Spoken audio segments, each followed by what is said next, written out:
Welcome to the Out of the Graft season 2. We're finally filming this thing.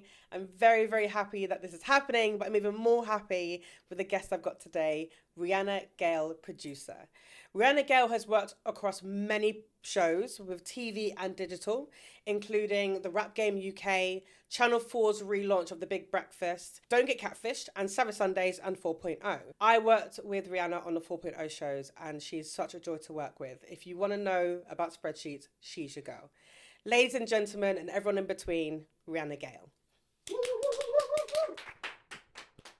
Thanks. How are you? Hi. Thanks for having me. I'm so happy you're my first guest for season 2. I know. How exciting. I know. It's nice to have you back. I'm top on the call sheet. You are top of the call sheet. And I've said this before. You're one of my favourite people to work with. I said this to Trent, but I feel like you're just like a little... Clip this up. Clip that bit there and just put it in the trailer. Above. Do you know what I mean? Because he doesn't know spreadsheets and he doesn't do spreadsheets. Yeah, it's He's slightly a technophobe. Yeah, a little bit.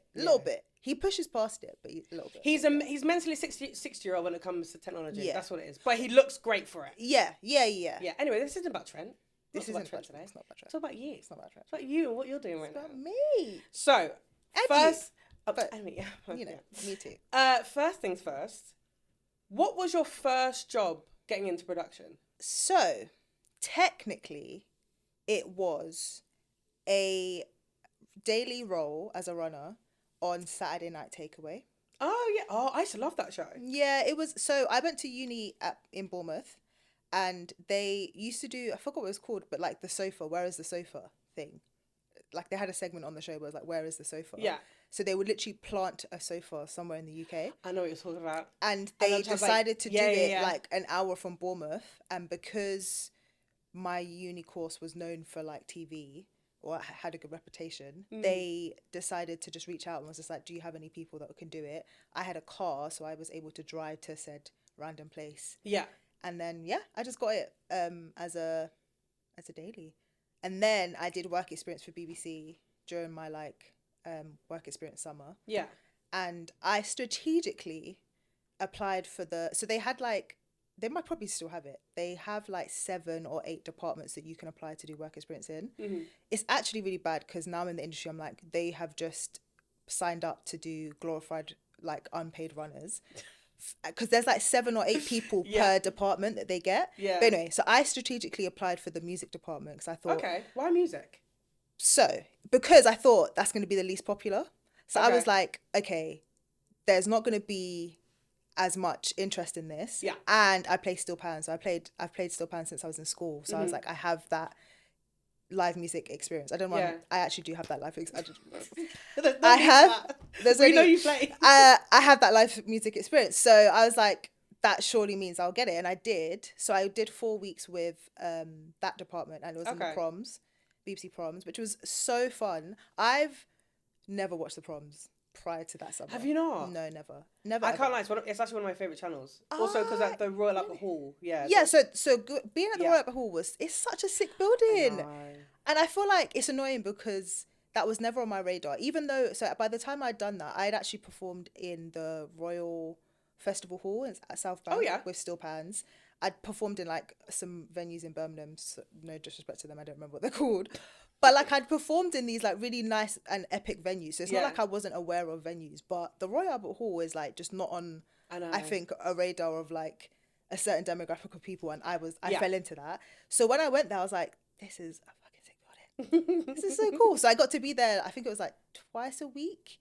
But yeah, so I got to do that for 4 weeks. And then off the back of that, I got a 2-day, which ended up being a weekend employment or contract for the Remembrance Festival, because it basically was a mini proms, but just for the Remembrance Day.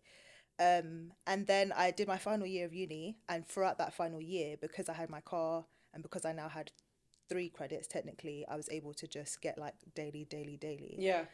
So yeah, that was sort of How did you find the balance doing that whilst you're studying though?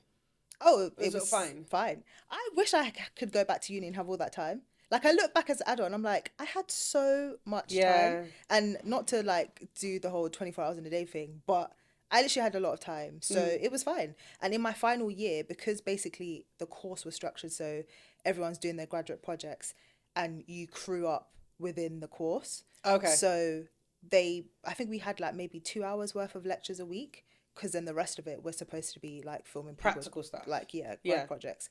So yeah, it was fine. But I didn't actually do that much during term time. It actually just fell between like weekends or holidays. Yeah. So, and then I did have a bit of like luck in that when we were getting close to graduation, Studio Lambert did a networking evening or event, I guess you could call it.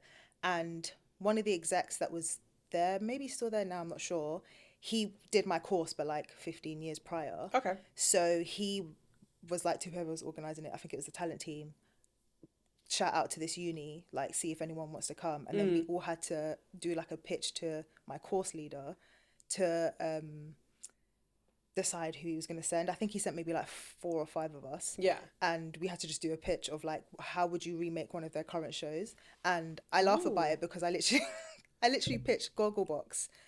But I don't know how I did this, but I basically went on their website, saw that they do Gogglebox, but it must have been like their American website, because I didn't know there was a British version of Gogglebox, and I'm pretty sure Gogglebox started in the UK, so I don't know how I didn't know that. Yeah. So I called it Gogglebox British Airways.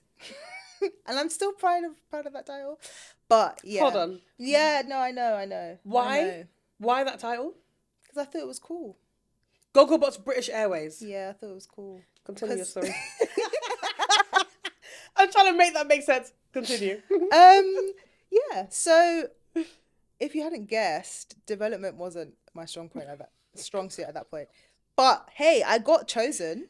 Fair. So fair. I don't know if my course leader thought it was he must have got it, or he felt really sorry for me. But yeah, and then I went to that event, and I got offered a job off the back of that event as an office runner. So yeah. So you've just been in production this entire time? Yeah.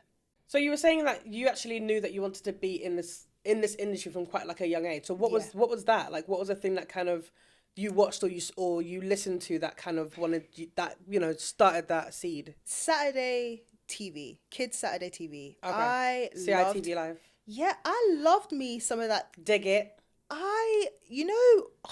Is it Best Friends? It was something like Best Friends, where it was like 2 groups of friends and they go against each other. One was red, one was blue team. That Jungle Run. Oh, Jungle Run. Like, sorry. All of them shows. That show should come back, respectfully. It didn't. That was Crystal Maze. It was Crystal Maze that came back. So those kind of shows, I really wanted to be on them. So then I wanted to be a presenter. Okay. Yeah, that was a thing for a bit. And then my school offered media as a GCSE. So then I did that because I was like, obviously, makes sense for a presenter. Yeah. And then I was like, oh, there's more to being, like, there's more to this subject than being in front of the camera. But I still kind of wanted to do a bit of both, I guess. And then I did my A-level. And at this point, I was just like, I actually like the organization of everything. Like, that is now a personality trait of mine that I know. But at the time, I was like, I just like organizing stuff. Yeah. So yeah, I went to uni, and I remember the uni that I ended up going to in Bournemouth, the open day, I said to the program leader, I was like, I think I want to be a presenter. He's like, this is not the course for you. And I remember just being like, oh, okay. And he was, I love that. Ashley Woodfall, lovely man, great lecturer. But he was just honest. He was just like, this isn't the course for you. This is a practical course. Yeah. There's elements where you could come up with a show that you're on front of the camera, but we're not teaching you how to present, etc. Right. But I still was really drawn to the course, and the uni was great. It had great facilities. So I just was like, I still want to go. Yeah. But I remember when I got offered the place, I cried. Because I was like, I'm moving away from home. Oh, yeah. So, but I needed to do that. Yeah. It also sounds like you made the most out of the opportunity, though. Yeah. Like, very, very much so. Yeah, I did 2, in fact, which is quite crazy. 2 24-hour news programs with like the journalism course about the elections. Because there was like UK elections one year that I was at uni, and then US elections another year. So I did like all of that stuff. I was a part of like a TV society, made good friends from that, like friends that I still call good friends to this day. Oh, nice. So yeah, I think I had a great time at uni, but didn't need the degree. Yeah. Like no one's ever obviously asked for it and Yeah. stuff. But yeah, it was it worth the debt? Who knows? But it was fun. it's nice to know that you've still had like that sense of community this Yeah. like entire time. The friends that I made at uni, only one of them, the good friends, are still in the industry. Right. But yeah, still definitely a sense of community. Yeah. Like, yeah, I think a lot of people would say that they go to uni and make friends for life. And yeah, I definitely had What that. was the sort of like the best highs and lows of when you were like first starting out? I'd say the highs that I guess I'm a bit over now, so it's not as much as a high of Yeah. like meeting all these famous people. And like, the people I meet are still really cool. But now it's just like, oh, you're just cool people. Yeah. Whereas at the time, it was like all about the celebrities. Like, oh my gosh, like, this is still cool. The BBC proms I did for work experience, I met Quincy Jones. Yeah. So that's also why cool. I now will watch the proms, because I'm like, people like Quincy Jones are on it. Yeah.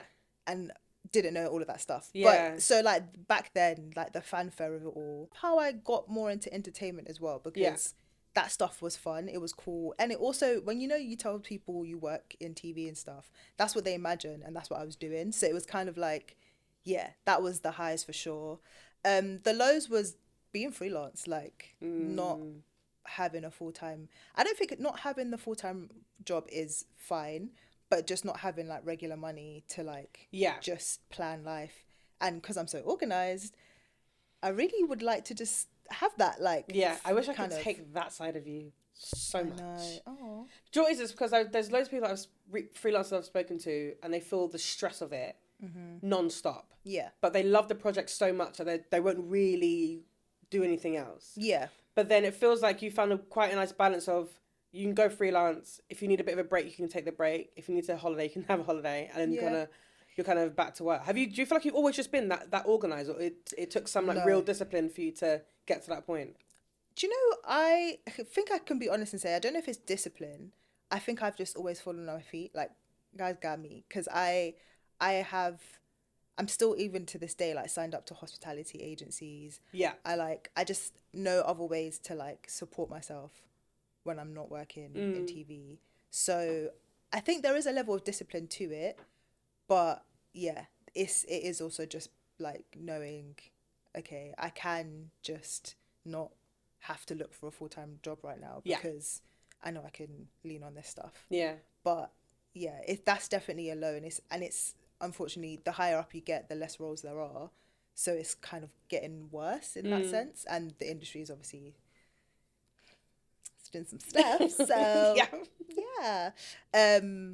But yeah, it's definitely the lows. And I think the lows is also not knowing, especially when I was more junior, like not knowing how to do the work-life balance. Yeah. So for like 2.5 years, I didn't take a trip away. I didn't take a holiday. Like, it was literally like, I think I calculated that 1 year, like one calendar year, I only took 4 days off.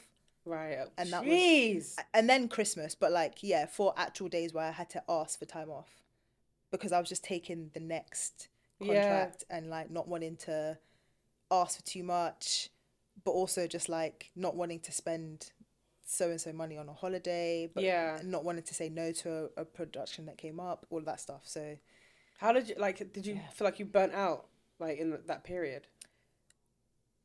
Yes and no. I think looking back, sometimes you don't remember the bad stuff. But what I recall was having conversations with like my good friends, and they're like, "Oh, how's the new project going?" I'm like, "Oh," and they'd be like, "Well, but that's what you said about the last one, so it'll get better." Yeah. And I have to sometimes remind myself that it will get better, and it's fine. It's like giving yourself that grace, isn't it? Yeah. And just not feeling that, not allowing those emotions to kind of take over so quickly as well. Yeah. What's been one of the most like impactful roles that you've done in your career so far, do you think?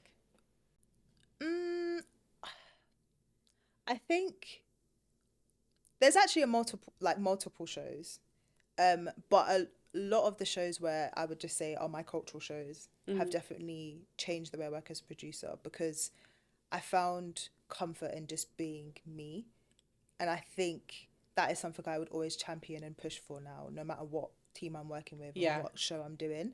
Whereas when I was more junior and I didn't work on those shows, I was more just like rigid, going along with the flow, not pushing boundaries, maybe not like saying or like pushing back against stuff. Not that they're negative, but maybe just like from a sense of, well, maybe let's just try tell a different story kind of sense. Right. So yeah, I'd say the cultural shows I've done, Race Across Britain was, I'd say, one of the more pivotal ones for me, because it was a very small team and it was a pilot, so it was very much like we were all working it out together, and I was able to own like segments of the show, and it was one of the first shows where it was literally about my culture, and I saw that on screen, off screen. I was championed by everyone on the team. Yeah. Like it was so that was like a pivotal thing of where I was able to just, I remember being in the writing's room for it, for instance. Munya was like, made sure that he wanted the women that was a part of the team to be in that writer's room. And I think there was one other female writer in the room. And like, I remember being asked actively, like, what do you think? Like, I'm not a comedian, I'm not a writer, but because I'm a woman and a woman of colour, I was in that room. And I just, it made me realise, oh, okay, yeah, I have a voice that I should use, and I shouldn't shy away from it just because I'm maybe not asked in the moment, or I'm not thought about, because if I'm not thought about, chances are I actually need to speak up more. So that was like really, really pivotal. Also, it was just fun. Like, it was just genuinely fun. I would say that the Big Breakfast was like, it shaped me how to be a producer a bit more, because it was so crazy. So like the chaos that you saw on screen is literally how it was. Right, they wanted us to shout. They wanted us to run around where possible, like safely. But like if we needed to run somewhere to grab someone, they wanted that on screen. Gotcha. So it was kind of like those snap decisions that had to be made. It was like, I'm just going to have to do it because it makes sense for the show anyway. So I'm going to do it, trust my gut, and do what needs to be done. So I think that in some ways also helped. The reason I actually applied for the pilot episode, which was the year before, and I didn't get it. And then I worked on Race Across Britain, and then I worked on the Big Nasty Show, which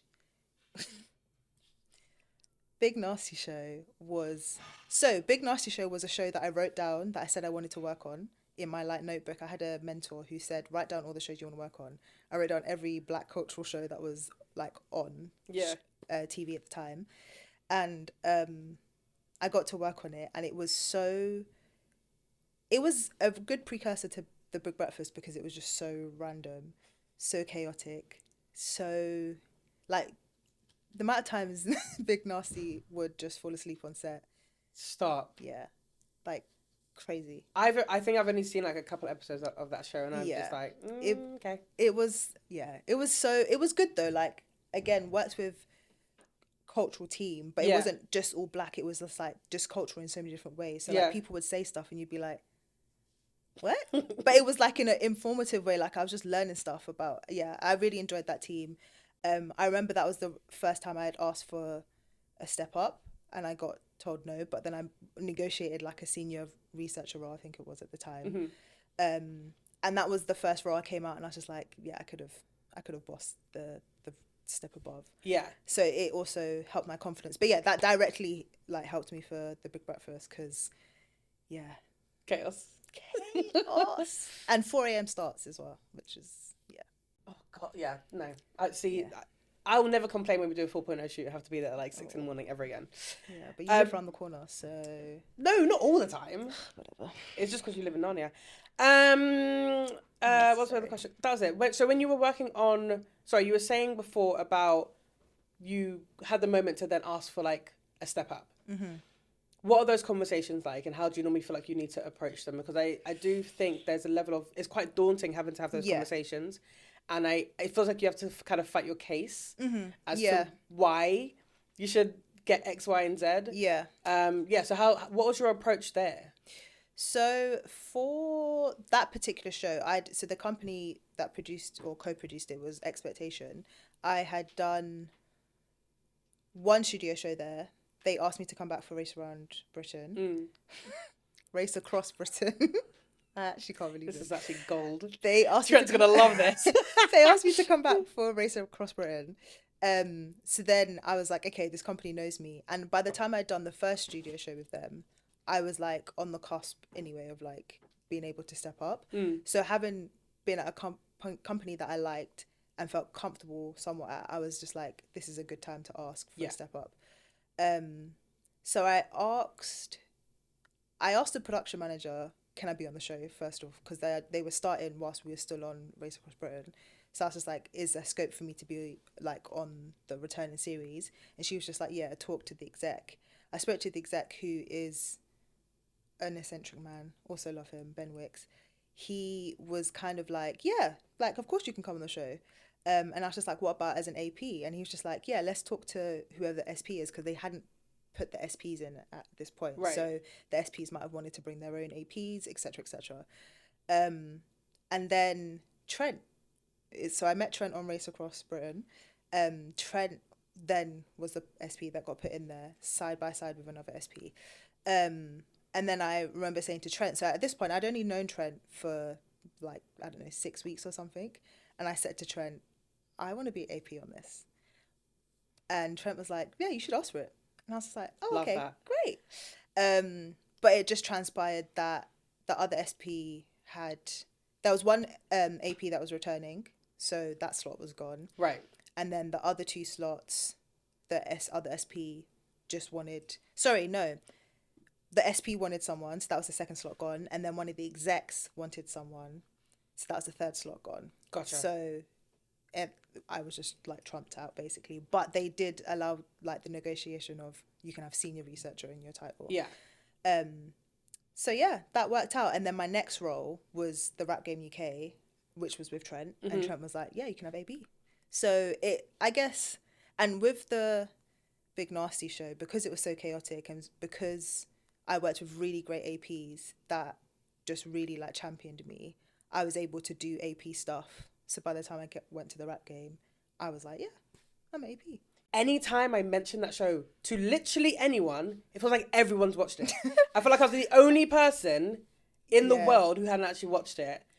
And then I started seeing, again, I think because my friend was listening to me. Was listening. Started seeing like clips on like my TikToks that come up, and I was like, oh, I can't, all right, well, I have to now. But there's actually, I didn't realise there's like real narrative to that show and the people on it and their talent and all that kind of stuff. I remember when the first series came out, and so I'm from South, Dirty South, and in Box Park and Croydon, which was new at the time, they had put like a big poster up of Captain Conan, and I remember taking a picture of it and putting it, I was gonna say in my group chat, but I didn't have did I have an iPhone? I don't know. I put it somewhere to my friends. I was like, look at this looks sick, doesn't it? Like, these men are making it on TV kind of vibe.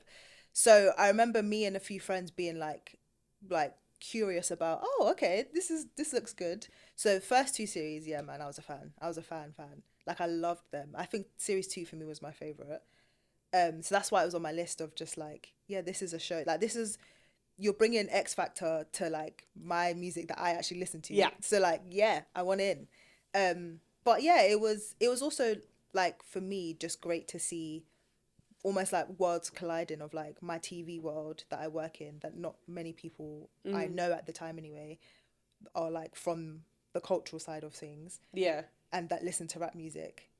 Suddenly they're like marrying worlds. So I got to meet all those people that is what they are. Black people, but not even just black people from different backgrounds, or people from like also London, South London, all of that stuff. Like, yeah, it was just nice to be around familiar people, basically. Yeah. Was it a lot of like people applying for it and then getting onto the show, or you more seeking people and their talent and then like asking them if they want to come on? What's the balance there? So it's a mixture. So I didn't actually do casting on the Rap Game. I actually did more of the editorial, so like the challenges, all of the locations that you see, that kind of stuff.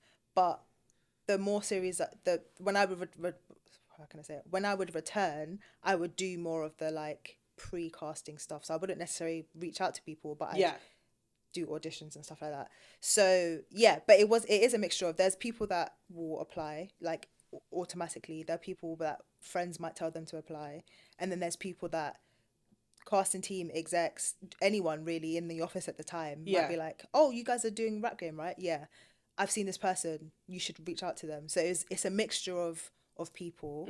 And like the last winner, Leia, she, I think, applied, if I'm correct, 3 seasons in a row, and it's only the season that she got on that she was brought on. So it's just like, just a case of not luck, but like when you're seeing who you're seen by, that kind of stuff. So it's a mixture of people that I think can. I will say, when you first, what's the first show we did together here? Don't Get Catfished. Season 1, yeah. Yeah. Feels so long ago. Yeah. Even because I think with how you Trent and everyone else is working on that show about who should go on and the matches and all that kind of stuff, it's so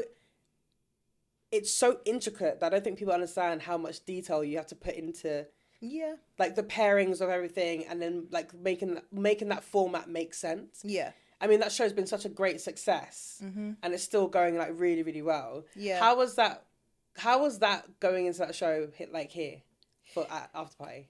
It was interesting because, so looking after the people that are are dating the daters, is they are doing a lot of heavy lifting. So people that would just apply just want to be on TV, on YouTube or whatever, but you have to do a lot of heavy lifting. You have to have banner. You have to be sure of yourself in that kind of thing. So you have to be very intricate with who you're choosing for that, because it's not just, you're not a crowd of 20 people. Yeah.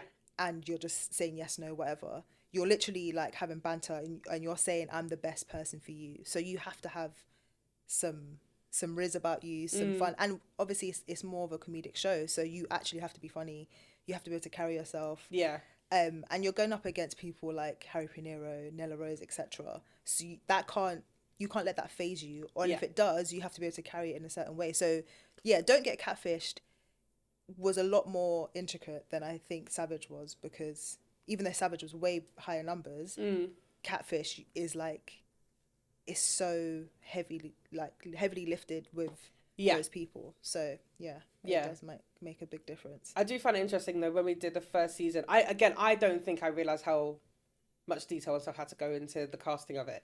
But then some of the contestants that were coming on were like, oh, like shit, I actually need to pick up my game a little bit. Yeah. But then it wasn't until I think I watched like a little bit on set to get like an understanding what was going on. But by season 3, it was just a bit like, it felt like it was running itself at some point. Oh, yeah. Because it's also, series 1, I'm just like selling these people a dream. I'm literally just like, so the show's going to be like this. Oh, is there another episode? No. So you guys are going to be the first series, and it's going to hopefully look like this. Yeah. Also, I'm selling them like what we're aiming to do, but we don't know what's actually going to be like yet, because it's not happened yet. So, series 2 and 3 was much easier because I have a reference point. And it's much easier to be like, this is going to be you. You have to match this energy. You have to... Because you can say to someone, come with high energy. But with Catfish, they don't realise the energy you actually have to come with until you're on set. And everyone's like, oh, this is the vibes we're having. Okay. Just catch off guard completely. Yeah, so off guard. And then obviously they've got the headphones and like they're hearing each other with like weird voices. So it's like an additional thing. Yeah. It was quite... I feel like when you... For both Catfish and Savage, when you're doing the casting for it, it's a lot of work. Like, I feel like you were the first one and the last one to leave most days. Yeah, sometimes. But like, okay, so talk me through that. So when we were doing Savage, for example, what does that look like? So Savage was a lot higher numbers. Yeah. And what I discovered doing it is you're working with different cattle or fish. Fesh. Love a bit of fesh. Fesh? Where am I from? A different kettle of diddle. fish. Chantelle, please. A different kettle of fish, because you have like a ton of younger people that just want to make it on TV. Yeah. And I think whereas that before, like previous generations, they kind of had a bit more of a blueprint to follow, to be like, maybe present some stuff, red carpet, send in a tape somewhere. Whereas in the age of TikTok, have a TikTok page, have an Instagram page. Yeah. If people applied and they didn't have that stuff, it was actually a bit more like, I'm not sure about you right now. Yeah. Come back to you. And then I would focus on the people that did have a following or did have they showed me personality on their page. So I'm putting out call outs, but it is a lot of sifting that you have to do. You can't just accept everyone, especially for the shows where you want them to have some like back and forth with. Yeah. Like, you don't want to waste your Nella Rosie, your Harry Pinner, like all of these people. Yeah. And then the people that you're trying to sell to the channel, so the talent that you're trying to sell to the channel, that maybe they've not had on 4.0 before, you want to pair them with really good people. So then your case is proven right. Like, no, this person's great because look how they've done. But you don't want to pair them with someone who's flat because then they don't have anything to work with. So, and doing series 1 of both of them is a lot of pressure because they had pilot episodes, but then I'm like now doing the full series and it's just like, different kettle of fish. Yeah, different kettle fish. Kettle fish. It sounds like for quite a long time, or even from the start of your career, you've had quite a multicultural experience. Yeah. On sets with who you're working with, like in front of the camera, behind the camera. Has that always been the case? I think I've had it more so now. Yes, it's more of a regular thing. I've been more purposeful with it because I know that that's what I want to do. I want to champion our like voices and our culture, but also like for me mentally it does wonders. So it's more of your forefront now. On whatever projects you go on. Yeah, 100%. But before, you're right. There was like pockets of it, and at the time I didn't realize that's what was like feeding my like willingness to go through the highs and lows of being a freelancer, because when I would start the roles where there wasn't any cultural, whether that be the team or the show itself, I'm like, I wouldn't watch this or don't really care about this stuff. It's because I had just come off of something where that was the case. Yeah. And I just said, oh yeah, I just had a fun time, not really acknowledging that no, it's because I was working with a female SP, or I was working with a black person, or I was working with something in the show where like I actually knew what it was, understood it, and would consume it myself. So the love that you pour into it is different. So yeah, I've had pockets of it, but I just didn't know when I was more junior that's what it was, and that's what was spurring me on. Yeah. When it comes to casting shows, is that also like you try your best to find that balance as well? Because I feel like the shows that we've worked on have had a fantastic balance. Yeah. But also the cast have said it. Yeah. Do you know what it is? So I'm a black woman. I think even for Catfish and for Savage, when I did like video calls or like when they came into the office, a couple of people did express like, oh, you're one of us. And I make a point. I make a point sometimes to be like, where have you come from? Yeah. Like, obviously not go back to your country, where have you come from? But like, where have you come from in London? Because I end up finding people from South, or like, you find that common thing that just makes people relax. Yeah. And it makes the same way I get put at ease when I find someone at work who just gets me in because of something. It just puts them at ease. But yeah, as a black woman, I think I naturally will have more black women on my page. Yeah. So then when I do the initial call out, that's who comes to me first. And if they share it with friends, it's probably to a black person, and so on and so forth. So I think just because of my natural inner circle, well, not natural, but because of my inner circle reflects me, it will kind of come out in my casting. And then you get people that just apply anyway. So when Channel 4.0, for instance, or just like a lot of YouTube content is around like urban black culture anyway. Yeah. So people that come on, they might not necessarily be black or Asian, but they are like from urban areas. I hate to say the word urban, but it kind of defines what I need right now. Yeah. But yeah, so it just reflects those people because that's what they watch anyway. So then when they see, 4.0, they apply for it. I think people can Google my name and might find a picture of me, but for the most part, my name, I'm Caribbean. My name doesn't really give away much. Yeah. Cultural wise, so they might not know, like, see my name on a casting ad or whatever, that they're responding to a black person. So I think sometimes when I've worked at BBC and I've been cast in shows, I did a BBC documentary called Drill on Trial, which was about drill music. So pretty much everyone we spoke to was black or from like London. Yeah. And they would see a BBC email and be like, girl, bye. So sometimes you had to just like really persist and then get on them on the phone. And then I don't know about you, but sometimes I can tell when like I'm talking to someone from London, obviously accent, but like I can just tell when I'm talking to a black person or an Asian person.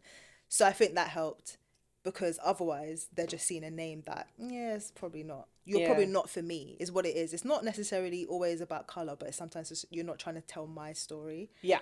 So yeah, it is making sure that you are telling everyone's story, but first and foremost, making sure I'm like seeing my reflection in what I'm doing. Yeah, for sure.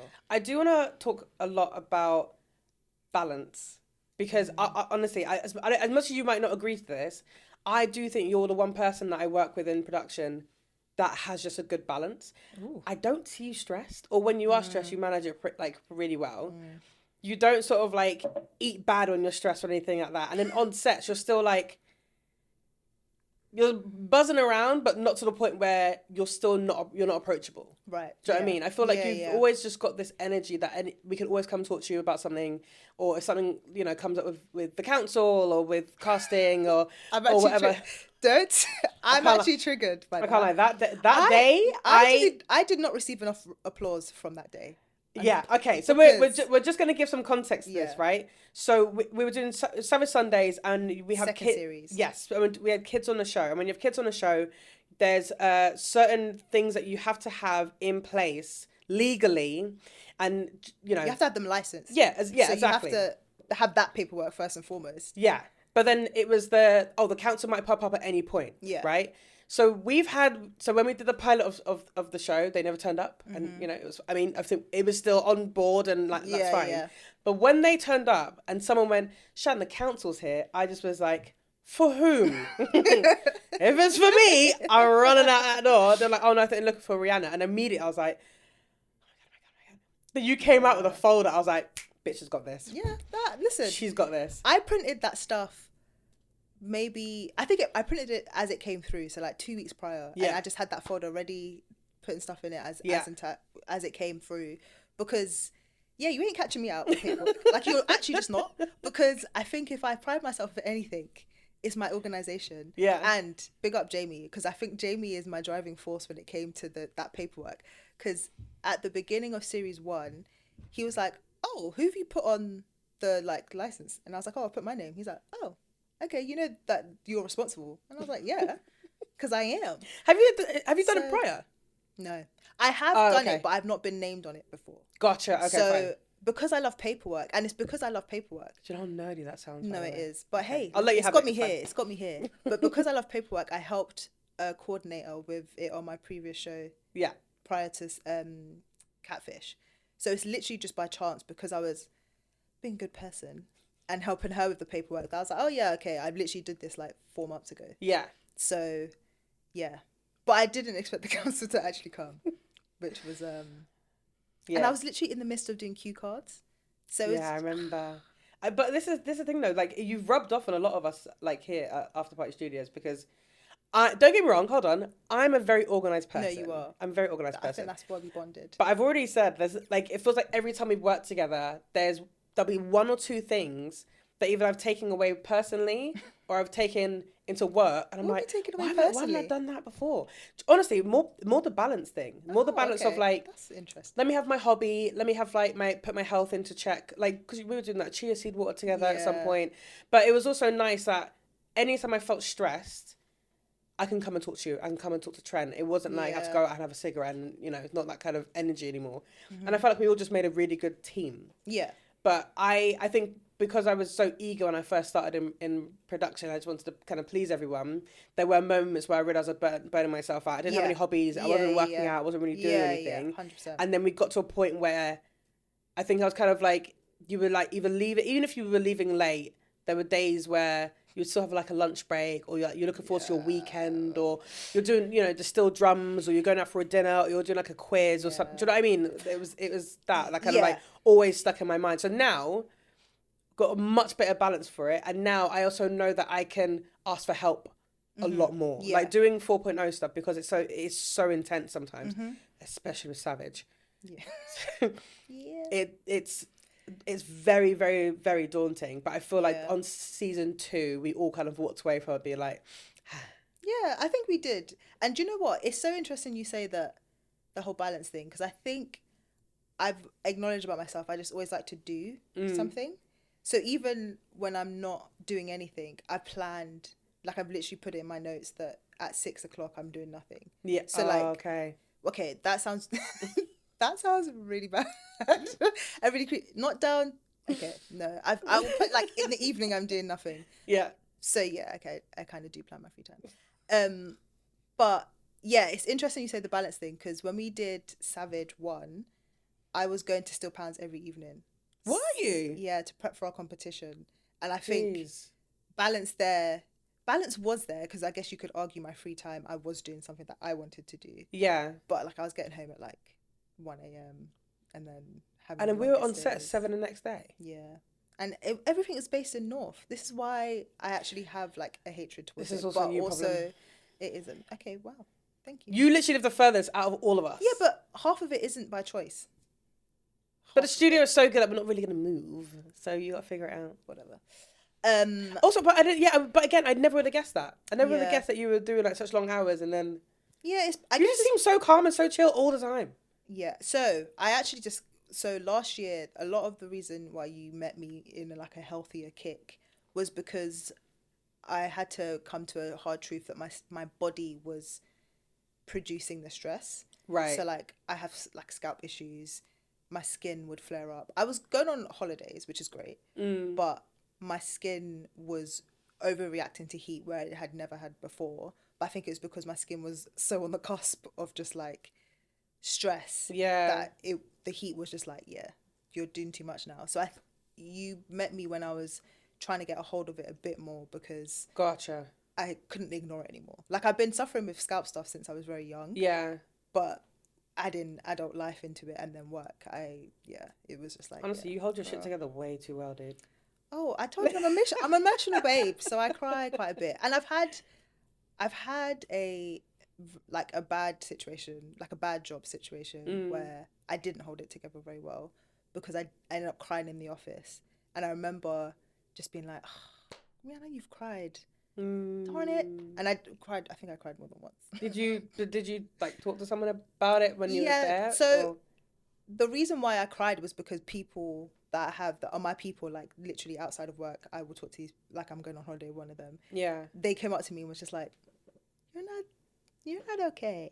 And I think in some ways being balanced all the time, or like presenting as balanced all the time, does have a downside, because when you're having a down day, everyone's like, yeah, it's like so different, and it's so bizarre for all of us. Yeah. So yeah, but that job, I literally came in and I was putting my stuff in the fridge, my breakfast in the fridge, and Abby was just like, "You okay?" And I was like, "No." So yeah, that I would say has built me. Yeah. It built my circle, my friends a lot more, and it was a learning situation, because for a lot of the time, Josh is one of the people that encouraged me at that point to talk, because I think I was internalizing it a lot to be like, it's a me thing, and it wasn't. It definitely wasn't, because I know my shit. Like are we allowed to swear on this? Yeah, of course you can. Oh, okay. My podcast. How can you not swear at this point? Yeah, it's true. I was like, there was literally no work to be done, and I know my work ethic, yeah. So you're not gonna tell me I did a shit job. Yeah. You're gonna tell me it could have been better. Yeah. Yeah, sure. But you're not gonna tell me I did a shit job. Anyway, so I can now look back at that situation and be like, yeah, that wasn't a me thing. But at the time I was definitely internalizing it and thinking it was a me thing. Yeah. And yeah, crying at work. Yeah, well, that's one big thing that we've spoke about in like past episodes, is like the sense of community and how important it actually is. Like, yeah. I feel like I've always had it here, but I'll tell you what, Trent is next level. Trent clocks when I'm not in a good mood, or if I'm being really quiet, and he'll just like he'll also wait until I'm in the kitchen or somewhere. He'll be like, "You okay?" I'm like, "Dad, I'm gonna cry again." Like, I don't want to talk about it.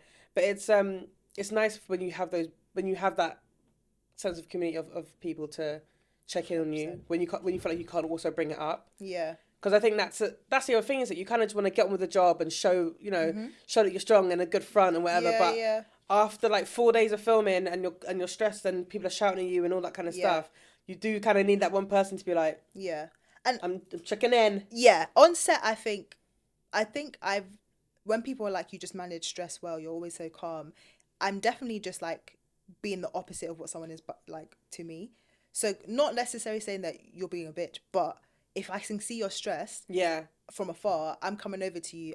I might come with my brownies. This is why I like to have brownies on set. Because I'm like, I will come over with like a peace offering, or like to break you out of whatever you're looking at, to just be like, and then someone's just like, not right now, and I'm like, okay, what's up?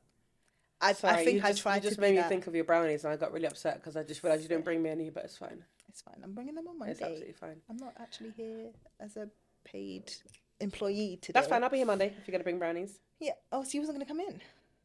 Why are we in on Mondays? Anyway. Don't call me out on my own podcast. Oh my God. Yeah, so I try to be the opposite of what's going on set. Not to say if everyone's nice, I'm a bitch, but... I've never seen you be a bitch. And I'm being like dead ass about it. I've never seen you being like rude or mean or an asshole or bad tempered. I think I do reserve that for... Where you leave. The drive home. Yeah, that's why I've got so many scratches on my eyelids. No, I think now, because I usually do have, I'm very lucky in that I always have at least a friend on set that I'm working with. I will reserve it for that person. Yeah. Like me and Abby used to, when we was working on the rap game, because we were out of London, so we're living out of London, we would walk from... Everything's so close. Anyway, we would, let's say Trent loves an Uber, no matter where he is in the world. Yeah, I know. He will get an Uber, which is 10 minutes. Me and Abby would walk for the 45 minutes or half an hour, just so we could have that. Yeah, debrief, have that. And even in those conversations, I would say I'm still maybe like holding it in a little bit. Because I'm like, I don't want to be too negative because I've got to see these people tomorrow. Yeah. But yeah, it's reserved for those kind of moments. Yeah. And I think part of it, as personal growth, I'm acknowledging I'm a bit of a avoidant person. So I would just be like, it's okay. It's okay. That's yesterday's problem. But part of it is also just like, I don't want to bask in the negativeness. Yeah. So like, I'm driving to Enfield every day. But it's okay. So this is completely off topic, but I'm going to talk about the brownies. Sure. I don't know, and I'm saying this on behalf of everyone who comes to set. I don't think you understand when you bring those sweet treats onto set how happy you make people. And I'm being dead ass. Because at some point, when we were doing Catfish season 1, and we were all very stressed, and it was a very, very long time, we were all just, at some point, we were all just like, oh, let's just have a little, just a little sweet treat. It's actually, so I learned in one of my courses about confidence and emotional stability, that baking for other people is, I half listened, I'm so sorry. But basically, when you, like, baking for other people is like one of the top 5 things you could do to help your emotional state. And not baking, yes, great, but baking for other people actively, like, is like literally one of the top 5 things that you can do to like just feel better. And I remember when he said that, I was like, that's it. I've got to do this for the rest of my life. Because that's actually so sweet. The reason why I bake so much is because my mum bakes. My mum got that from my grandma. So my grandma was like a caterer, but my mum picked up on the baking part, and my mum's always... So in school, I had a packed lunch every like day, would have a slice of cake. I was a chubby kid. Obviously, now we know why. But so like baking, the fact that I picked that up from my mum, I think is just because we saw what it did for others. Like every birthday, before I was earning proper money, everyone would just get like a baked, like a cake or something. Like I would make cakes to what they liked. Yeah. And it was just my way of being like, it's actually a lot more effort because now I buy like bougie ingredients, so y'all are lucky. Yeah, you make some good treats, I can't lie. Like, it's actually way more spenny to the extent of me just buying like a pack from somewhere else. Put it on the company budget. Next time. I'd be surprised. That's a Jamie question, not me question. No, it's the reason why I mainly bring it up because there was a moment where I was talking to Barbara. Oh yeah. From Baker's Dozen, and I don't talk to no one. Right. I mind my business. No, honestly, I don't. I don't talk to talent. I don't talk to like the contributors. I kind of mind my business. Yeah. If you need me, I'm there. That's fine. But there was a moment where, obviously, because we've been, been on calls with Barbara and all that kind of stuff. But I never. Yeah, I tend to not talk to like the big honchos. I kind of just like leave them to it. And she came over and saw your brownies and just went, Can can I have one? I was like, yeah, they're for, they're for everyone. We sat down for like half an hour talking about it. Yeah. And then she went back on set, came back, and she came back for more. And she just couldn't stop talking about it. And I was like, yeah, they're that good. But in what world, I didn't have even the confidence to talk to her and have a whole conversation. And now every time I see her, the one thing we actually talk about was your baking. I like to think of it as like a water cooler equivalent as it well. It really is. It's sometimes hard because I'm very much like, do your health kick. I encourage that. But I'm not going to bring apples and pears because no one's going to... Yeah. And also, I feel like... Give me fruit. It's always on set anyway. Sorry. I've got Xander in my eye going like this because every time we have a shoot, he's obsessed with all the fruit that we bring on set. No, that's good. No, that's good. That is good because I'm encouraging that. But I think what a sweet treat does is what people, especially when we're on set and it's a late... I want the Diet Coke. I want a pack of Haribo. Yeah. It's the equivalent of just like I want a sweet hit that's gonna just get me through this extra. But it's different when it's homemade. Yeah, exactly. It's so different. And I'm fully aware of that. And the problem is you now made us like addicts towards it now. Yeah, that's the problem, and you'll never be able to feed enough of us. So feel free to open a business and.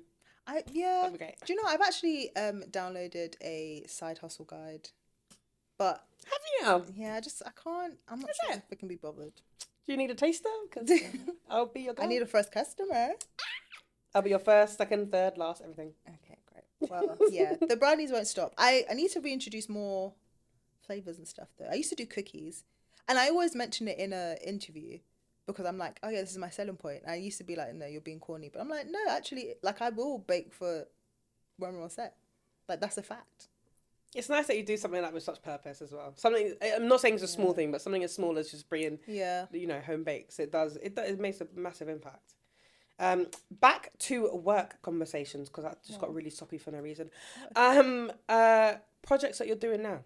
Talk to me. What you work on now? What are you looking forward to? What does your 2026 look like? So my 2026 words. My 2026 looks like doing the things that I write down again. So I mentioned that I wrote down I wanted to work on Rap Game, Big Nasty, and I didn't realize how much writing it down and actively looking at it and kind of purposely saying to someone I want to do this, who then might connect you with the next person. Okay. How that kind of all comes to fruition. So yeah, I'm kind of being a bit more purposeful with that. So it's like manifestation vibes, right? Yeah. I'm also religious, so like I put it in prayer and stuff, but I wouldn't even say it out loud. Like I think the last year and a half, I'd kind of just going with the flow. Yeah. I found my people, my tribe, so I would kind of hit them back up and be like, hey, I'm available, but I wouldn't really put down what I wanted to do. Yeah. So I've said I wanted to get back into docs, champion more voices, like just do something. I think I flip-flop basically, and I want to be in a place where I'm able to, because with the way the industry's going, people are a bit more confined more than ever because they're like, well, I want someone who's experienced in documentaries because I've got so many choice now. Yeah. But I still want to be able to do stuff like 4.0 stuff that makes me laugh, that is my relief when I get home from a 12-hour shoot and I want to watch something quick, funny, Yeah. But then I also want to work on stuff that is like worthy, and me getting to know someone off camera, and then that relationship and that rapport translates into something that's on camera that is to their tribe. I think I'm so big on like tribes, I don't even realize sometimes. Again, in my course, they were like, write down all the tribes you're a part of.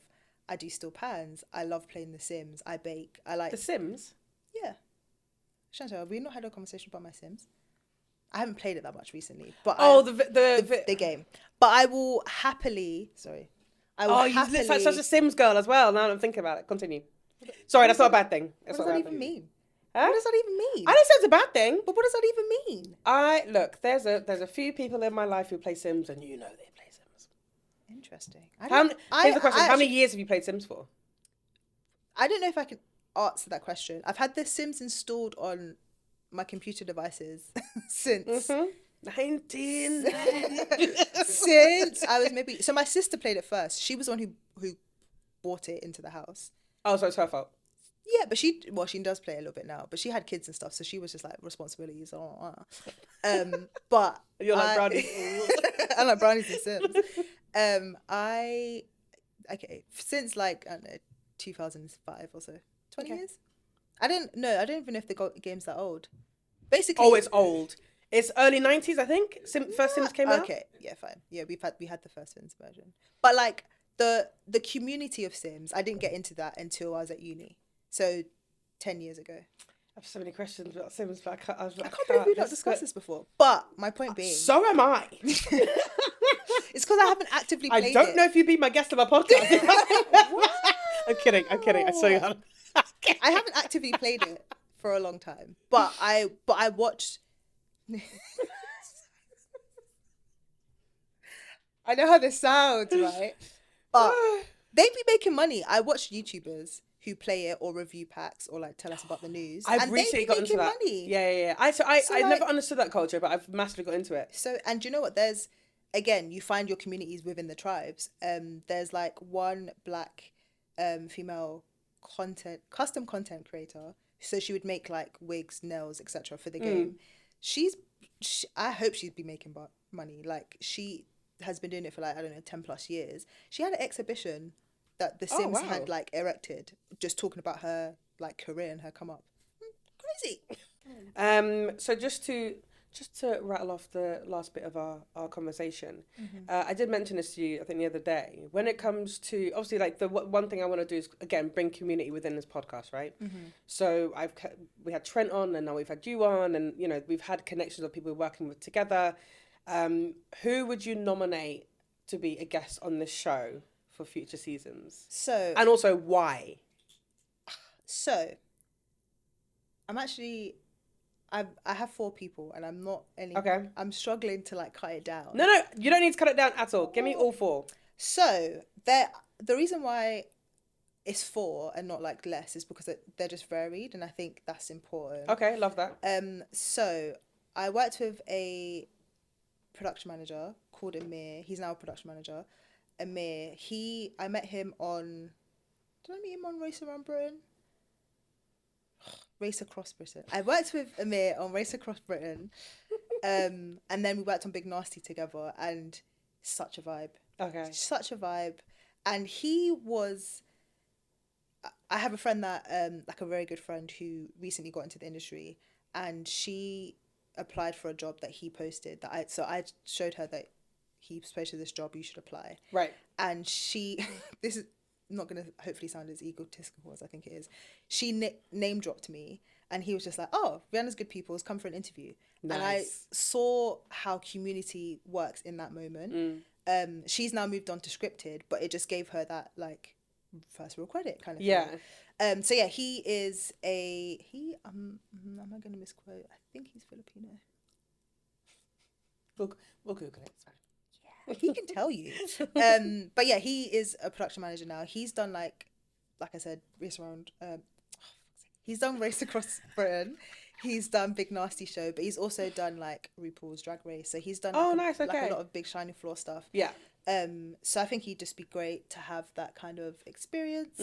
Another person I would love to nominate is Tia. I met Tia on The Big Breakfast as a researcher, I think. She is now a production manager for a podcast, Shits and Gigs. So she has transitioned, and she has her own podcast, which is flying as well. So I think she'd be a great guest because obviously she's not a stranger to podcasts, but she also has done a transition that a lot of people are looking at now because of the TV industry doesn't exist in the same way. And I think she has a really interesting perspective because I don't know, she can tell you the story, I'm not sure, but I presume that she might have got the job because she had her own podcast. So like doing something she loved got her this new role. Oh, so she had a podcast before she did Chits and Gigs? Yeah. Gotcha. Yeah, okay. Yeah. And I remember the reason why I found out because I would sometimes send her jobs that I thought you'd be great for. Yeah. And she was like, "Oh, babe is employed now," kind of vibe. So it was, she'd be a good person. Nice. Another person is Delia Williams. She is a series producer. Moving up to exec hopefully soon. Yes, Delia. Yes. I worked with Delia on the Big Breakfast as well. That's why I met her. But she's also done the Rap Game. She's done some big stuff as well. Like, she did Race Across the World. Yeah. No, Race Around the World! Ah! Thought about it before I said it as well.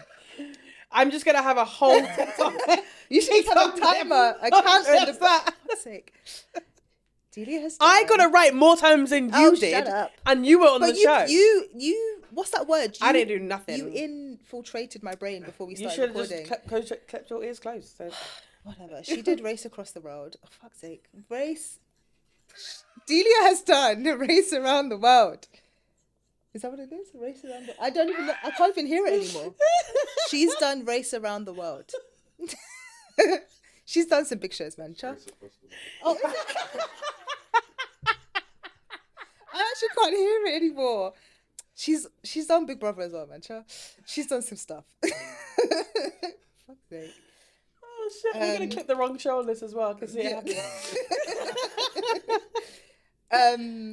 Yeah, and then the fourth person, but I don't know if I'm allowed to say it anymore because I was gonna say Josh, but I don't know if this is like some weird thing. Josh Kintu? Yeah, who's potentially in the room with us today. Okay, I think of someone else. Actually, I do want Josh on the show. I wanted to do 2 boys, 2 girls. If he's open to it. Well, yeah, I was gonna say Josh, because the reason why. Oh, did I say reason why for everyone else? Yeah. Oh, okay. Well, Delia. Sorry, I kind of cut off Delia. Delia because she was the second black female senior that I had, and I think I was 6 years in by then. So I think that was quite pivotal. And she definitely has the like always calm nature about her, and I just love Delia. And weirdly enough, she was on one of my courses that I have done recently, so it was just nice to bump into her in like a place I didn't expect. Yeah. So yeah, it was really pivotal for me to have, and I think I had, literally back to back. So I had my first female SP, black female SP that I worked with, and then I had Delia. So it was like back to back jobs, and I was just like, oh my gosh, they exist past, like, black women exist in this industry past a certain point. So I don't know if I've ever actually told Delia that, but that was really powerful to have. Oh, nice. That. And then the fourth person I nominate, he might not be in the room, is Josh Kintu, who me and Josh have come up together since AP level, and he's just one of the community. But we've come from like different, like we've had different entry routes in and stuff. Yeah. So I think it's just good to have that kind of perspective. I think he is literally one of like a handful of black men that I work with closely, and we've had different experiences as black man, as black woman, and I think he'd be great to have that perspective. He's also like, I mean, I know him well now, so I know when he's not like in the mood, but he also is like great vibes on set. And I hate saying this when he's in the room, but I love having Josh around. He is like a meme as well, so like he's just great. I will say that Josh has been helping me on this podcast like the last few months, and it has been great, because also I feel like it was very important for me to have a black person on this, to just have a bit more like insight and all that kind of stuff, and have not feeling like I can't ask certain questions and whatever. But I mean. And someone who understands, I think one thing that I've loved about finding like my tribe and community in TV is also like we all code switch. And I think it's nice to know, like we make jokes about the fact that we code switch about certain things, or like we make jokes about the friends that we have and stuff like that. Yeah. Like I think it's nice to be aware of it. Like, yeah. Love that. But yeah, that's it. That's great. Well, Rianna, thank you. Thank you so much for coming on today. You know how much I love you, how much I miss you.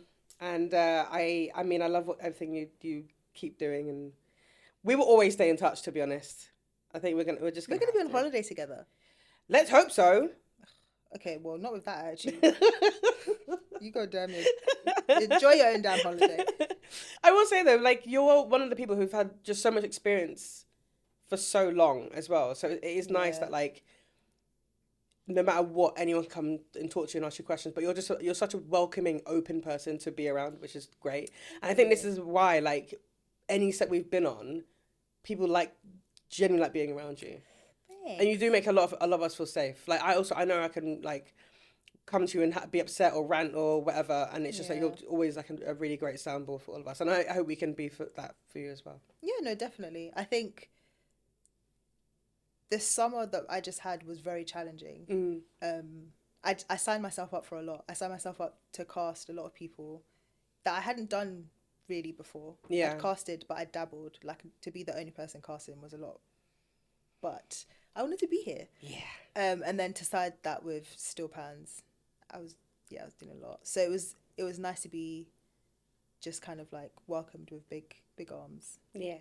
Nice. It was fun.